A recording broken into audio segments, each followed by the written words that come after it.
गण गणपतये नमः। ओम नमः शिवाय।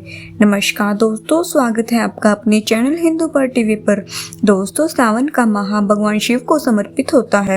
इस माह में सबसे विशेष होते हैं सावन के सोमवार व्रत। सावन सोमवार के व्रत 22 जुलाई से शुरू हो रहे हैं। ऐसा माना जाता है कि अगर जीवन में कोई भी समस्या आ रही है या आर्थिक स्थिति खराब है, सोमवार के व्रत करके और व्रत कथा पढ़कर जीवन के सभी कष्टों को दूर किया जा सकता है। आइए जानते हैं सावन सोमवार के व्रत की कथा के बारे में। वीडियो को शुरू करने से पहले वीडियो को लाइक करें और चैनल को सब्सक्राइब करें। सोमवार व्रत की पूजा विधि। नारद पुराण में सोमवार व्रत का उल्लेख मिलता है। इस दिन सुबह उठकर स्नान करें, फिर शिवजी जी पर जल चढ़ाने के बाद उन्हें बेलपत्र अर्पित करें। साथ ही भोलेनाथ संग माता गौरी की विधिवत पूजन करें।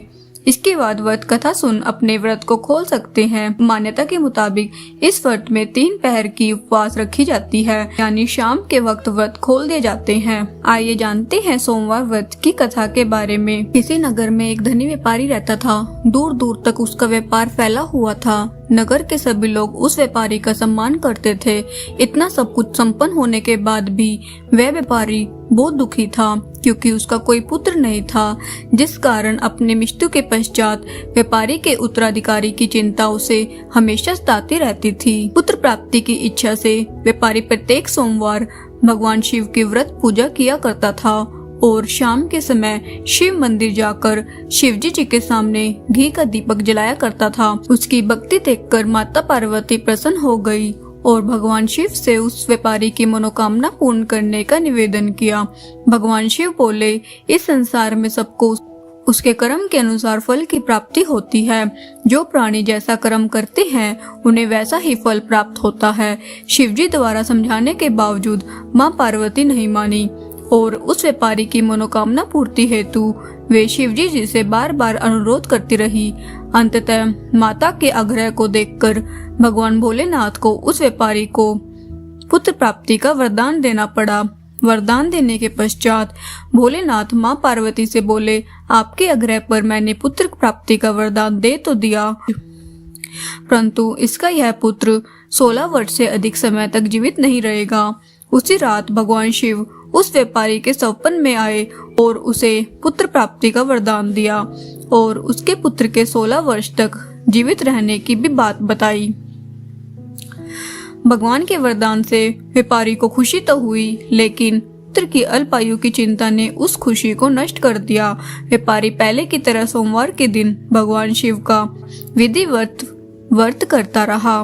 कुछ महीनों के बाद उसके घर में एक अति सुंदर बालक ने जन्म लिया और घर में खुशियां ही खुशियां भर गई। बहुत धूमधाम से पुत्र जन्म का समारोह मनाया गया, परंतु व्यापारी को पुत्र जन्म की अधिक खुशी नहीं हुई, क्योंकि उसे पुत्र की अल्पायु के रहस्य का पता था। जब पुत्र 12 वर्ष का हुआ तो व्यापारी ने उसे उसके मामा के साथ पढ़ने के लिए वाराणसी भेज दिया। लड़का अपने मामा के साथ शिक्षा प्राप्ति हेतु चल दिया। रास्ते में जहाँ भी मामा भांजा विश्राम हेतु रुकते, वही यज्ञ करते और ब्राह्मणों को भोजन कराते। लंबी यात्रा के बाद मामा भांजे एक नगर में पहुंचे। उस दिन नगर के राजा की कन्या का विवाह था, जिस कारण पूरे नगर को सजाया गया था। निश्चित समय पर बारात आ गई, लेकिन वर का पिता अपने बेटे के एक आंख से काणे होने के कारण बहुत चिंतित था। उसे भय था कि इस बात का पता चलने पर राजा विवाह से इनकार न कर दे, इससे उसकी बदनामी भी होगी। जब वर के पिता ने व्यापारी के पुत्र को देखा तो उसके मस्तिष्क में एक विचार आया। उसने सोचा, क्यों न इस लड़के को दूल्हा बनाकर राजकुमारी से विवाह करा दूं। विवाह के बाद इसको धन देकर विदा कर दूंगा और राजकुमारी को अपने नगर में ले जाऊंगा। वर के पिता ने लड़के के मामा से इस संबंध में बात की। मामा ने धन मिलने के लालच में वर के पिता की बात स्वीकार कर ली। लड़के को दूल्हे का वस्त्र पहनाकर राजकुमारी से विवाह कर दिया गया। राजा ने बहुत सारा धन देकर राजकुमारी को विदा किया। शादी के बाद लड़का जब राजकुमारी के साथ लौट रहा था तो वह सच नहीं छिपा सका और उसने राजकुमारी के ओढ़नी पर लिख दिया, राजकुमारी, तुम्हारा विवाह मेरे साथ हुआ था। मैं तो वाराणसी पढ़ने के लिए जा रहा हूँ और अब तुम्हें जिस नवयुवक की पत्नी बनना पड़ेगा वह कान्हा है।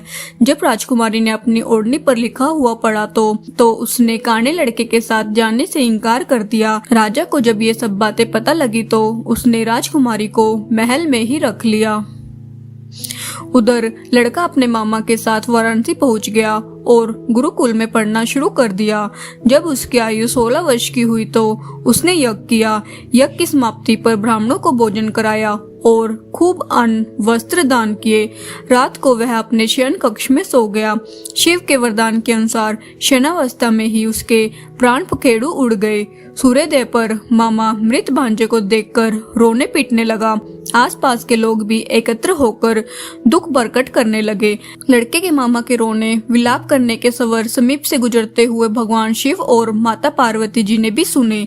माता पार्वती ने भगवान से कहा, प्राणनाथ, मुझे इसके रोने के स्वर सहन नहीं हो रहे।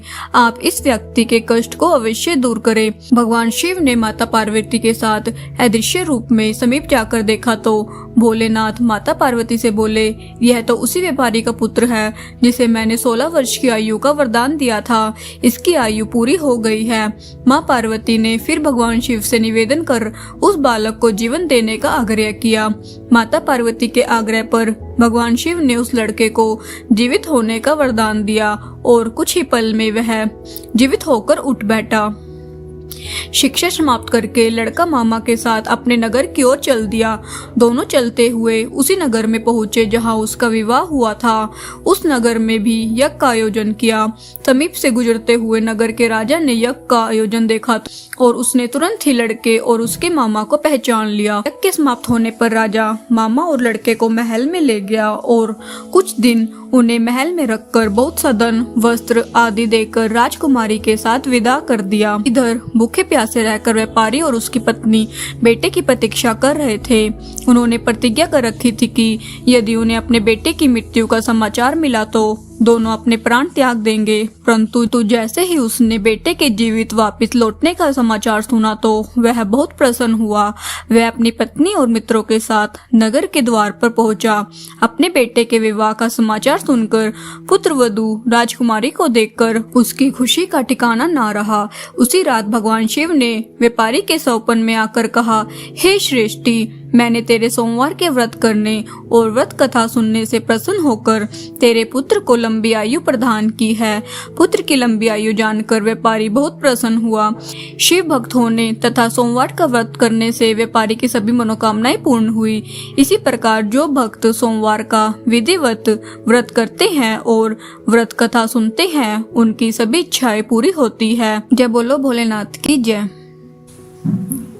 जय शिव ओंकार, जय शिव ओंकार, ब्रह्मा विष्णु सदा शिव अर्धांगी दारुण। ओम जय शिव ओंकार, एकानन चतुरानन पंचानन राजे, बोले पंचानन राजे, हंसानन गरुड़ासन विश्वाहन साजे।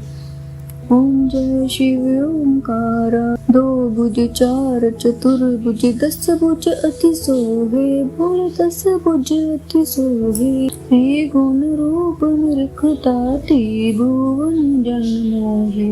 ओम जय शिव ओंकार, लक्ष्माला बनमाला रुंडमाला धारी, बोले रुंडमाला धारी। चंदन मृगमत सोहे, माली शशिधारी। ओम जय शिव ओंकार, श्वेतांबर पीतांबर मागंबर अंगे, बोले बागंबर अंगे। सनकादिक गरुणादिक भूतादिक संगे। ओम जय शिव ओंकार, कर के मध्य कमंडलू, कर त्रिशूल धरता, बोले चक्र त्रिशूल धरता। जग जग करता जग भरता, जग संहार करता। ओम जय शिव ओंकार, ब्रह्मा विष्णु सदा शिव जानत अविवेका, बोले जानत अविवेका। वर्णाक्षर मध्य ते तीनों एका। ओम जय शिव ओमकारा। त्रिगुण शिव जी की आरती जो कोई नर गावे, बोले जो कोई नर गावे। कहते शिवानंद स्वामी मनवांछित फल पावे। ओम जय शिव ओमकारा। स्वामी जय शिव ओमकारा। ब्रह्मा विष्णु सदा शिव अर्धांगी धारा। ओम जय शिव ओमकारा।